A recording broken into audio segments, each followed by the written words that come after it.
Итак, всем привет! Я начинаю серию рецептов на День Святого Валентина. Этот праздник я люто ненавижу, но готовить я люблю. Как человек, проработавший 12 лет во флористике, могу сказать, что я еще не встречала ни одну девушку, которая бы отказалась от хорошего куска мяса ради, я не знаю, 1001 розы. Хотя я могу и ошибаться.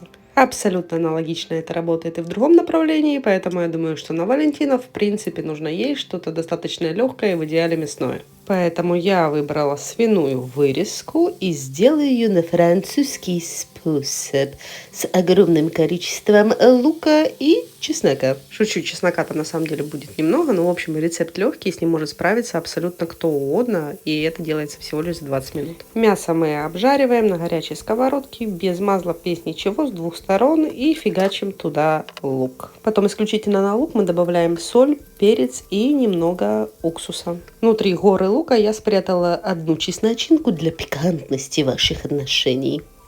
Ну и, конечно же, куда же без огромного куска масла, который мы положим на этот лук. Прикол в том, что в луке находится приблизительно 5 грамм углеводов на 100 грамм продукта. Соответственно, при термической обработке сахар освобождается, и наше мясо становится очень мягким, а лук абсолютно не горький, в принципе, как и чеснок. По этому же принципу делается знаменитый французский луковый суп. По количеству нам приблизительно нужно на один объем мяса пол объема лука. Говорю именно в объемах, потому что по граммам я не знаю. Ну, в общем, понятно, что на 2 горсти мяса 1 горсть лука. Закрываем крышкой, все это тушим до карамелизации. Потом мы берем тарелку, рукколу, черри, все это раскладываем красиво для понтов. И, конечно же, наслаждаемся. От такого ужина у вас не будет ничего болеть, и у вас будет очень много сил для хорошего вечера. Вуаля!